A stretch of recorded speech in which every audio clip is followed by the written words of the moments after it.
Hey, this is Matt once again with about 10 videos, paid requests, this time for Bronson. Thank you so much for that. For those interested in requesting type of videos, feel free to send it either directly to my PayPal or join my Patreon. Both links are down below in the info box. And this is for, like I said, it's for Bronson, for me, myself, and Irene.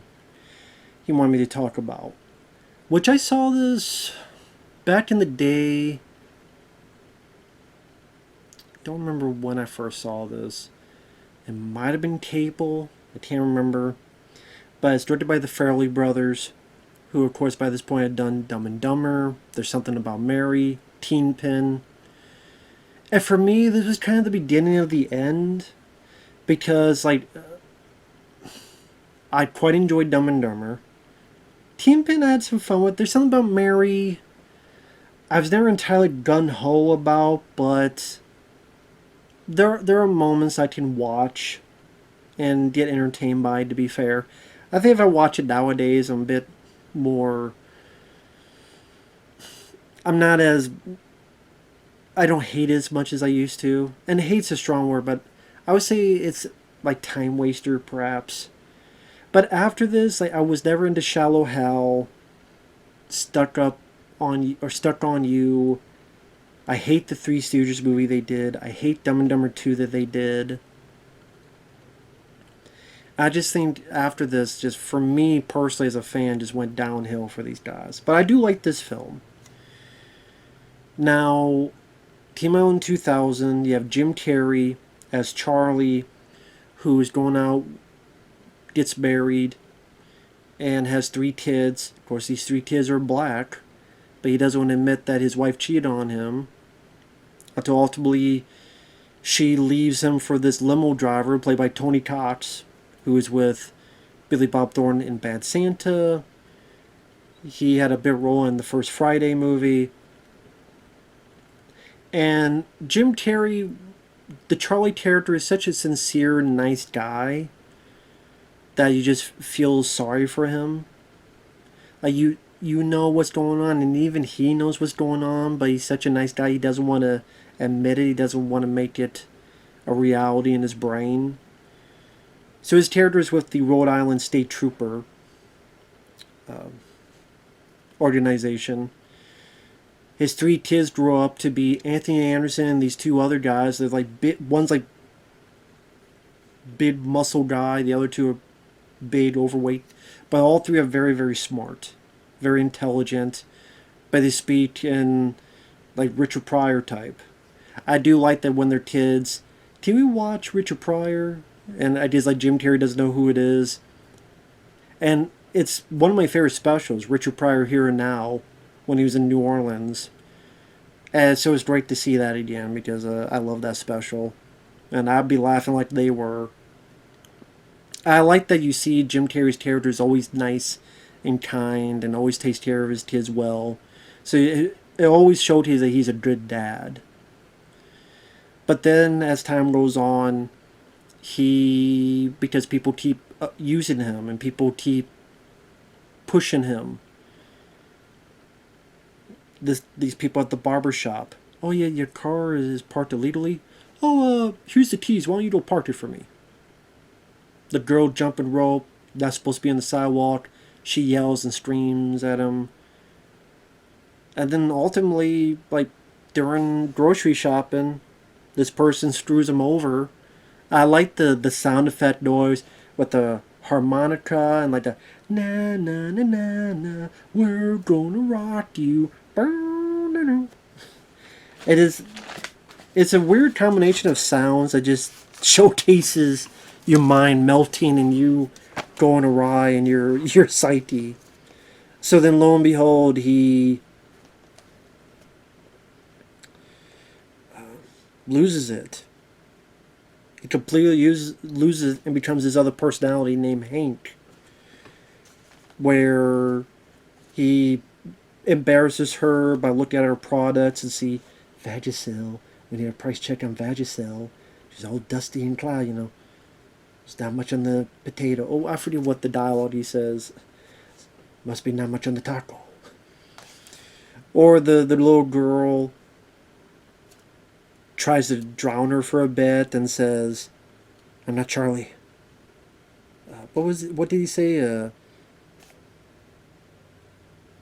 the name's Hank Footface.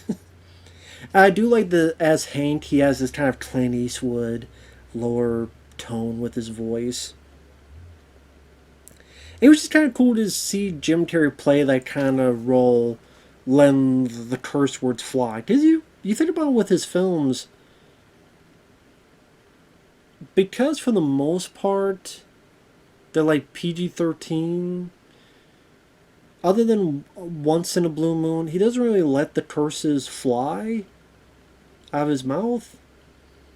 So that was kind of nice to see pushing a bit of that with the character, and it was a nice different take for Jim Carrey to play off of. Different side of Jim Carrey to be seen, I should say.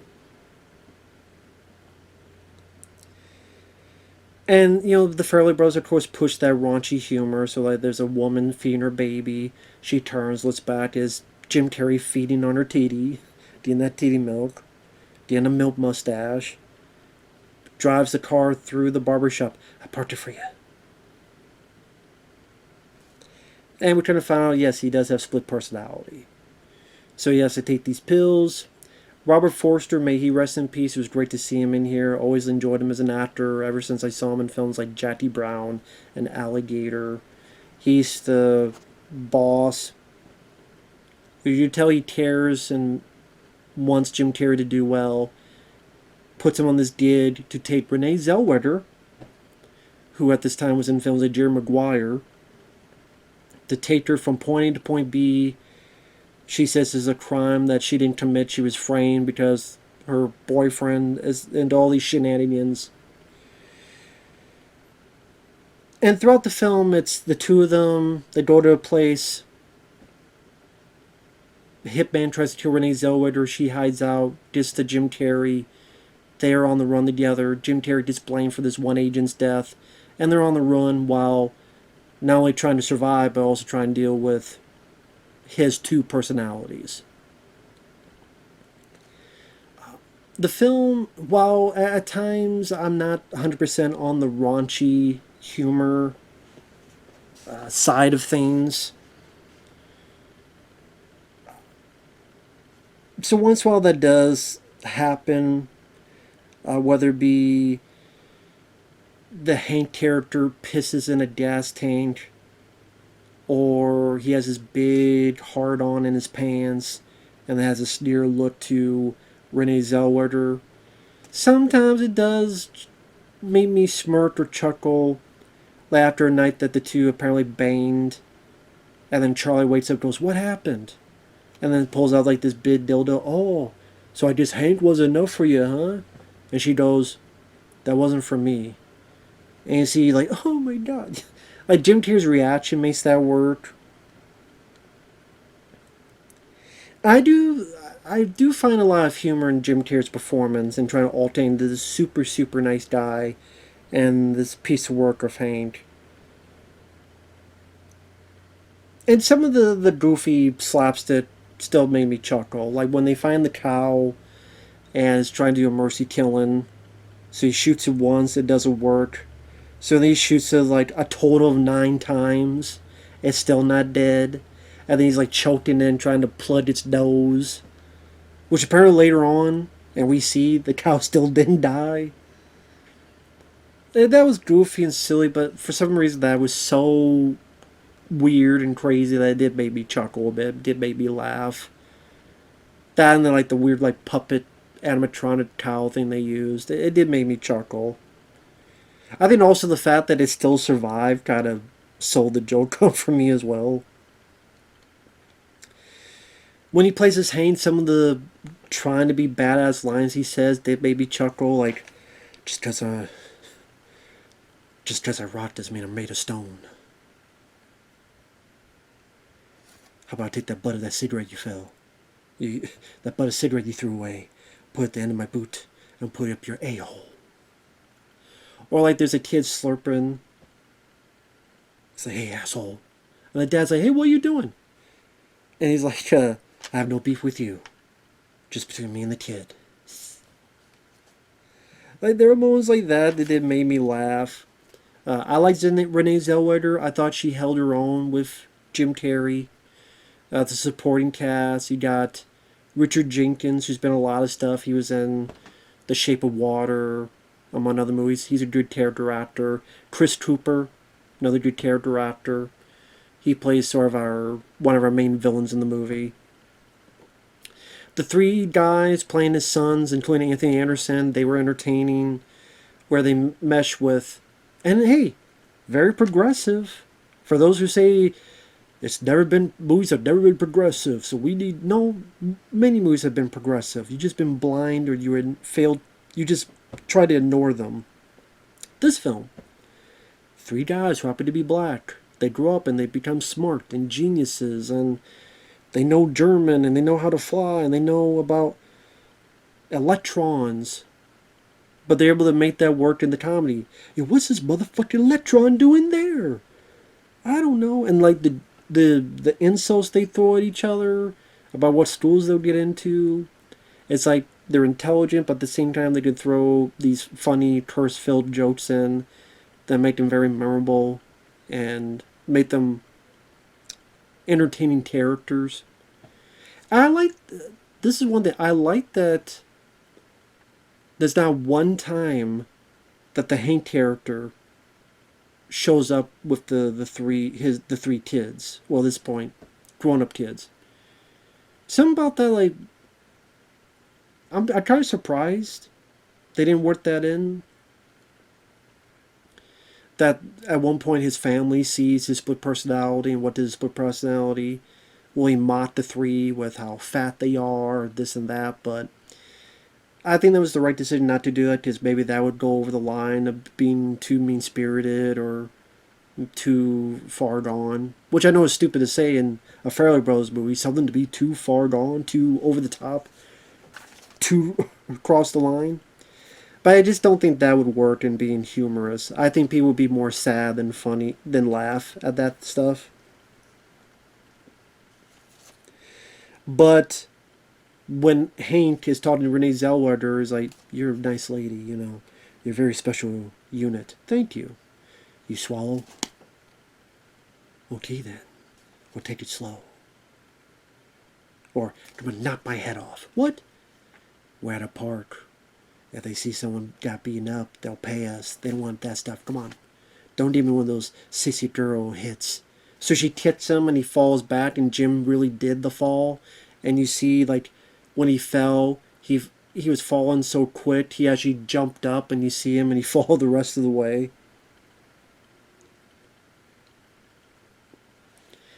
I even didn't mind the character. I thought this was kind of nice. They played against conventions with the albino guy, Whitey. Oh, he must be a weird guy because of the way he looks. It's like, no, he doesn't like being called that. He didn't like some of the insults, but he does say, my name's Casper, but my friends call me Whitey. But then at one point in bed, he goes, what happened to your family? Oh, I killed them. What? But then at the end, you find out he lied about that. Because he's like, I'm sorry you had to kill again. And the guy's like, I didn't kill my family. My family moved to Florida. Look at me. I couldn't last in Florida. But you said, I know what I said, but you're a split personality guy. You're schizo. And I'm in the same bed as you? I had to say something. So you wouldn't go after me. I thought, like, that twist, I thought was a very fun, refreshing twist. That no, he's not a killer or psycho. It's just he lied because he didn't want this actual schizo to do anything to him. Like, that I thought was rather funny. Like I said, not all the big raunchy jokes worked. It felt like we had to put them in there because we're the Farrellys, and we did There's Something About Mary, which was so successful. I think the previous film they did was that one, wasn't it? I gotta look that up. I think that was the last film they did. And that was such a huge success. It's like, well, we gotta... And actually, that stuff... some of it was funny, some of it was eh. a bit try hard. Let me look at their filmography. So they did Dumb and Dumber, which is my favorite of theirs. Teen Pin. There's Something About Mary. And then, yeah, Me, Myself, and Irene. Osmosis Jones, I forgot about that. Because I think they did like the live action portions of it, which was just excruciating to watch. Shallow Hell, I know it meant well, but I just couldn't get into it. Fever Pitch was maybe watchable. Hall Pass was pretty boring. Three Stooges thought was god awful. Stuck on You. Dumb and Dumber 2 was their worst one to me. I thought Three Stooges was bad, but Dumb and Dumber 2 I thought was their worst. And that was the last film they did. Well, no. Peter Farrelly did Green Book and The Greatest Beer Run. Bobby did Champions with, I think, Woody Harrelson. Yeah. So they just separated and did separate stuff. Peter did Ricky Stinnity with Zac Efron. Oh, and wasn't John Cena in that? Yeah. And then Bobby's doing Dear Santa with Jack Black. A young boy accidentally mixes up his spelling and sends his Christmas list to Satan instead of Santa. Okay, with Jack Black and Keegan Michael Key. Okay, so yeah, they continue movies, just not together. That's funny. The last thing they worked together was 10 years ago now, the 2014. But yeah, the movie I still thought was entertaining. Watch it again. Great to see Robert Forster. May he rest in peace. I thought probably my favorite part is when Jim is fighting himself. I kind of wish there was more of this type of stuff in there throughout the whole film, where it's because the way he can use his body, the way he can do slapstick, how rubbery he can be, like the way he's like fighting, where he's like, "I'll break your fingers. Kiss my ass. No, no, no. Up yours, up yours. I beg, I die." And it's like he's choking himself. And he's like, pretend to be pushed and pretend to do the push at the same time and go through a window. He takes himself, throws himself out of the car. Then he runs back, flips, gets on the car. "What the hell are you doing here? You can't get... What the hell are you doing here? You can't throw me away that easily, Hank." Like, that stuff was pretty entertaining to see what all a guy can do to make it seem like it's two guys fighting in the same body. Like I said, I kind of wish we saw more of that throughout the film, or earlier in the film. But it was fun to see that when it occurred. I mean, the stuff with the villains and their plot, it's kind of, basic. It's not stuff you don't remember. Like, sometimes the raunchy jokes is like, okay, yeah. I didn't like when he has like this big giant boner in his pants and he's looking at Renée Zellweger, or some of the stuff of that nature is like, okay, whatever. I did, it was a funny bit where he's trying to ease the guy to get the gun and he gets his thumb shot off. Nice, pretty bloody moment. And like Jim's reaction, he's like jumping. He just can't deal with the pain. That did make me chuckle. Jim's performance, Renée Zellweger did a competent job. The three his kids, including Anthony Anderson, I thought they were very capable and they had some pretty fun moments. Overall, yeah, entertaining film. Again, would maybe be in my top 10 Jim Carrey movies? I don't know. That's tough. There's a lot in there. If I include Sonic the Hedgehog 1 and 2, because I do enjoy those films, but like Jim Carrey's in them, he's good in them, but I guess I'm thinking like more of he's the star in it. So I don't know. But yeah. Maybe my second favorite Farrelly Brothers film after Dumb and Dumber. Because I don't mind Team Pin. I would say I got a bit more laughs out of this.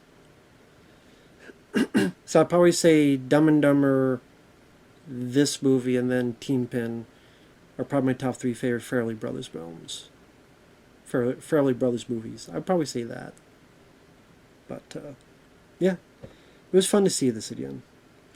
With that said, thanks for watching. Take care, everyone, and we'll see you guys later. Bye-bye for now.